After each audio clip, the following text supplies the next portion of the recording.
wrath, but bring them up in the nurture and admonition of the Lord. The nature and admonition of the Lord. Admonishment of the Lord. Okay? Training them in the ways of the Lord. Okay? Deuteronomy chapter 6, verse 1. It says, "Now these are the commandments, the statutes, and the judgments which the Lord your power commanded to teach you, that ye might do them in the land whither ye go to possess it, that thou mightest fear the Lord thy God, Yahweh, to keep all his statutes and his commandments which I command thee, thou and thy sons and thy sons' sons, all the days of thy life, and that thy days may be prolonged. Hear therefore, O Israel, and observe to do it, that it might be well with thee, and that ye may increase mightily, as the Lord God of thy fathers hath promised thee, in the land that floweth with milk and honey. Hear, O Israel, the Lord our power is one Lord, and thou shalt love the Lord thy God with all thy heart, with all thy soul, and all thy might. And these words which I command thee this day shall be in thine heart, and thou shalt teach them diligently unto thy children, and shalt talk of them when thou sittest in thine house, and when thou walkest by the way, and when thou layest down, and when thou risest up." Okay? So they was commanded to do that. Alright? Psalms chapter 78, verse 5.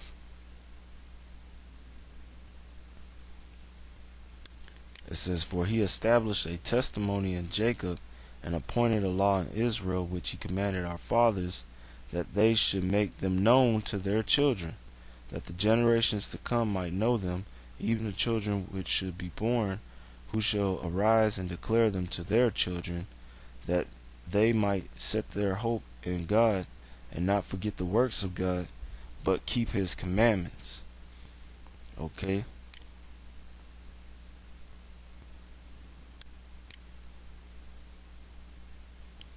Okay, Deuteronomy chapter 4, verse 5. It says, "Behold, I have taught you statutes and judgments, even as the Lord my power commanded me, that ye should do so in the land whither ye go to possess it. Keep therefore and do them, for this is your wisdom and your understanding in the sight of the nations, which shall hear all these statutes and say, Surely this great nation is wise and understanding people. For what nation is there so great, who have the Most High so nigh unto them, as Yahweh our power is in all things that we call upon him for? And what nation is there so great, that have statutes and judgments so righteous as all this law, which I set before you this day? Only take heed to thyself, and keep thy soul diligently, lest thou forget the things which thine eyes have seen, and lest they depart from thy heart all the days of thy life, but teach them thy sons and thy sons' sons." Okay? That's plain. Deuteronomy chapter 11, verse 19. "And ye shall teach them your children, speaking of them when thou sittest in thine house, and when thou walkest by the way, and when thou liest down, and when thou risest up. And thou shalt write them upon the doors of the posts of thine house, and upon thy gates, that your days may be multiplied in the days of your children, in the land which the Lord swore unto your fathers to give them, as the days of heaven upon the earth. For if ye shall diligently keep all these commandments which I command you, to do them, to love the Lord your power, to walk in all his ways, and to cleave unto him." Okay? That's right. So that was a commandment. Isaiah 38 and 19. It says, the living, he shall praise thee, as I do this day. The father to the children shall make known thy truth." Okay? Alright, so it's important, man. Joel 1 and 3. It says, tell ye your children of it, and let your children tell their children, and their children another generation. Alright, that's right. Proverbs 22 and 6. It says, train up a child in the way he shall go, and when he is old, he will not depart from it. That's right. So you're supposed to train your children. Okay. Sirach, out of Apocrypha, chapter 30, verse 1. It says, he that loveth his son causeth him often to feel the rod, that he may have joy of him in the end. Okay, and one of those methods of teaching your children the right way, alright, was to discipline them by whooping their behind. Okay, which is the right thing to whoop your children. Okay, it says, he that chastiseth his son shall have joy in him, and shall rejoice of him among his acquaintances. He that teacheth his son grieveth the enemy, and before his friends he shall rejoice of him. Though his father die, yet he is as though he were not dead, for he have left one behind him that is like himself. While he liveth, he saw and rejoiced in him, and when he died, he was not sorrowful. He left behind him an avenger against his enemies, and one that shall requite kindness to his friends. Okay, so that's why you're supposed to train up your child, and in the process of that, you need to apply. You need to whoop them. Okay, because the scripture's gonna go into that. All right, this is Deuteronomy chapter 26, verse 3. It says, well, let me go to 22.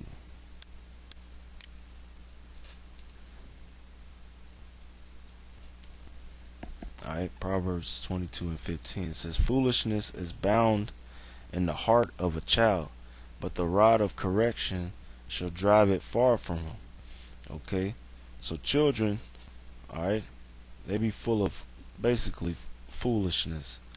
So we was commanded, to whoop they behind, because you get these how you say it? You get these parents now, mainly women, alright, because they influenced by the white man. They think that you shouldn't whoop your children. That's child abuse. Alright, and they sentenced this man 2 years in prison for teaching that, a pastor for teaching that you should whoop your kids. Okay, so that's one reason why America's gonna be destroyed. Okay, all right, but part of the education of the children of Israel, which the Mexicans, they apply this. You whoop your kids, man. Proverbs 26 and 3: a whip for the horse, a bridle for the ass, and a rod for the back, or for the fool's back. Okay, that's right.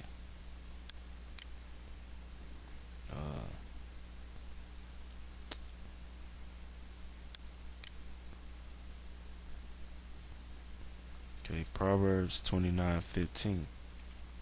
It says, the rod and reproof give wisdom, but a child left to himself bringeth his mother to shame. That's right. Okay, it says the rod and reproof. Proverbs 13:24. It says, he that spareth his rod hateth his son, but he that loveth him chastise him betimes. Alright, so children get their ass, they supposed to get their ass whooped constantly, man. Alright, when they go off, not just every for every little thing, but when they go off, they're supposed to put them back in order. Proverbs 19:18. Chastise thy son while there is hope, and let not thy soul spare for his crying. Okay.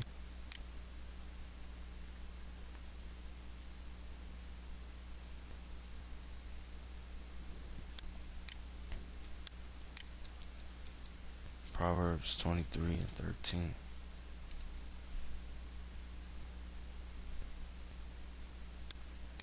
Alright, it says, withhold not correction from the child, for if thou beatest him with the rod, he shall not die. Thou shalt beat him with the rod, and shalt deliver his soul from hell. What you look that word up, hell in the Hebrew is shalawah, which just means the grave. Okay.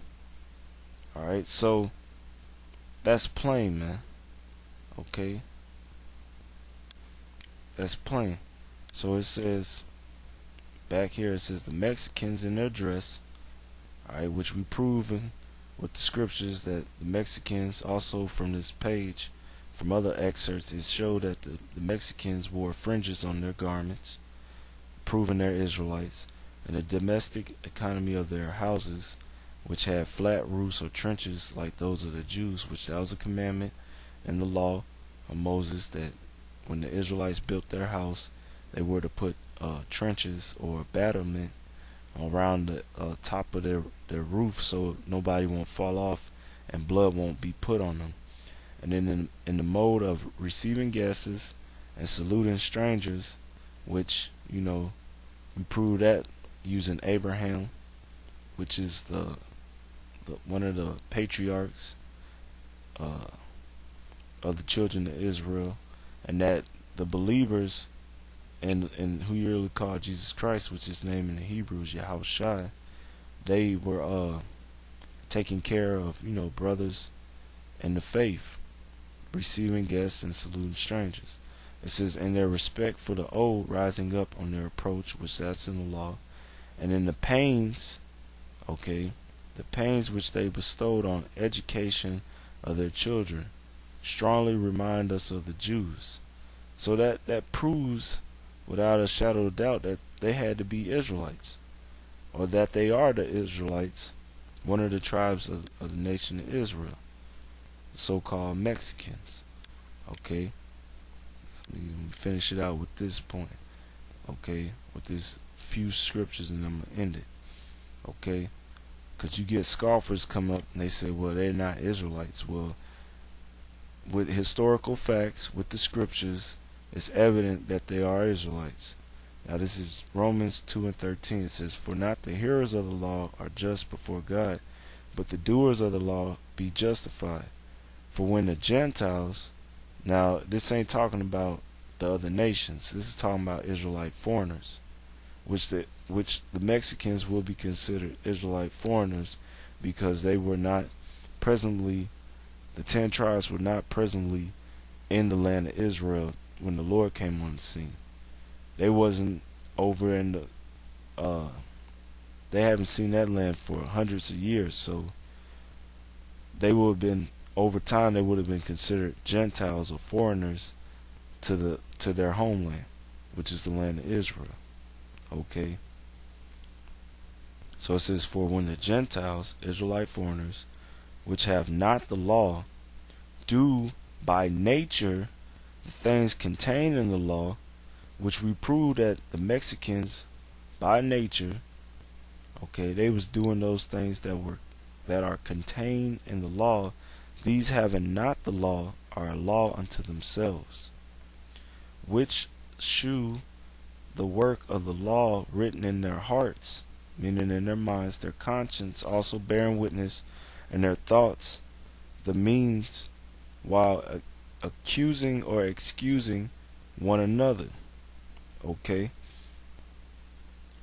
so they was doing those things which were in the law, keeping the dress code, alright, how they dealt with the elderly, okay, and such and so forth. Alright, the way they educated their children, it's all according to the scriptures. They was doing this naturally. This wasn't, nobody didn't teach them these things. They did it because they were Israelites.